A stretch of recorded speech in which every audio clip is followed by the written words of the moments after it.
മുല്ലപ്പള്ളി മുന്നോട്ട് തന്നെ മത്സരിക്കുമെന്ന് പറയാനുള്ള ആ ഒരു എന്താ പറയുക പ്രതികരണത്തിന് ശേഷം കോൺഗ്രസിനുള്ളിൽ വലിയ രീതിയിലുള്ള പടയൊരുക്കമാണ് മുല്ലപ്പള്ളിക്കെതിരെ ഉയർന്നുകൊണ്ടേയിരിക്കുന്നത്. എന്നാലും മുല്ലപ്പള്ളി പുറകോട്ട് പോകാൻ തയ്യാറല്ല.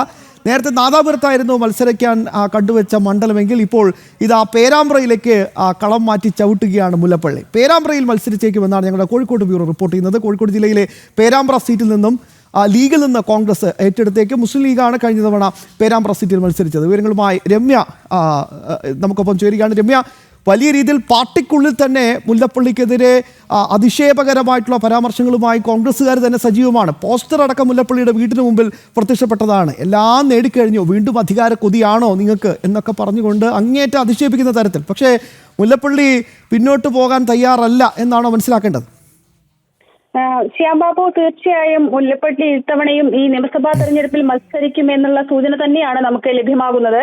അതായത് ഇത്തവണ പേരാമ്പ്രയിൽ മത്സരിക്കാനാണ് സാധ്യത.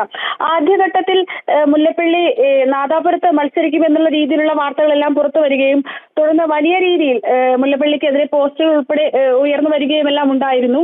ഇതിനെ തുടർന്നാണ് ഇപ്പോൾ പേരാമ്പ്ര സീറ്റിലേക്ക് മത്സരിക്കാനുള്ള സാധ്യത അല്ലെങ്കിൽ സൂചന ലഭ്യമാകുന്നത്. കോഴിക്കോട് ജില്ലയിലെ പേരാമ്പ്ര സീറ്റിൽ ഇത്തവണ നിയമസഭാ തെരഞ്ഞെടുപ്പിൽ മുല്ലപ്പള്ളി മത്സരിക്കാൻ സാധ്യതയുള്ളത്. ഈ സീറ്റ് കഴിഞ്ഞ തവണ ലീഗ് മത്സരിച്ച സീറ്റാണ്.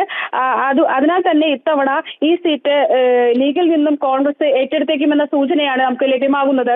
ഈ പേരാമ്പ്ര സീറ്റ് മുല്ലപ്പള്ളിക്ക് മത്സരിക്കാനായി ലീഗിൽ നിന്നും കോൺഗ്രസ് ചോദിക്കുമെന്ന് തന്നെയാണ് നമുക്ക് മനസ്സിലാക്കാൻ സാധിക്കുന്നത്. അതിനാൽ തന്നെ നേരത്തെ സൂചിപ്പിച്ചതുപോലെ നാദാപുരം മണ്ഡലത്തിൽ നിന്ന് മാറി ഇത്തവണ പേരാമ്പ്രയിലായിരിക്കും വീണ്ടും ഒരു നിയമസഭാ അംഗത്തിന് മുല്ലപ്പള്ളി അംഗം കുറിക്കുക എന്ന് തന്നെയാണ് നമുക്ക് ലഭിക്കുന്ന സൂചന. പേരാമ്പ്ര മണ്ഡലത്തിൽ കഴിഞ്ഞ തവണ ടി പി രാമകൃഷ്ണൻ, ഇടതുമുന്നണിയുടെ കൺവീനർ കൂടിയായ ടി പി രാമകൃഷ്ണനാണ് നിലവിലെ പേരാമ്പ്രയുടെ സിറ്റിംഗ് MLA. കഴിഞ്ഞ തവണ 86,023 വോട്ടുകൾ നേടിയാണ് പേരാമ്പ്ര സീറ്റ് അദ്ദേഹം നിലനിർത്തിയത്. ഏതാണ്ട് 22,592 വോട്ടുകളാണ് ടി പി രാമകൃഷ്ണൻ അന്ന് ഭൂരിപക്ഷം ലഭിച്ചത്. അന്ന് UDFന് വേണ്ടി CH ഇബ്രാഹിം കുട്ടിയാണ് മത്സരിച്ചത്. അദ്ദേഹത്തിന് 64,431 വോട്ടുകൾ മാത്രമാണ് നേടാൻ കഴിഞ്ഞത്. എന്തായാലും മുല്ലപ്പള്ളി ഉറച്ചു തന്നെ മുന്നോട്ട് പോവുകയാണ്.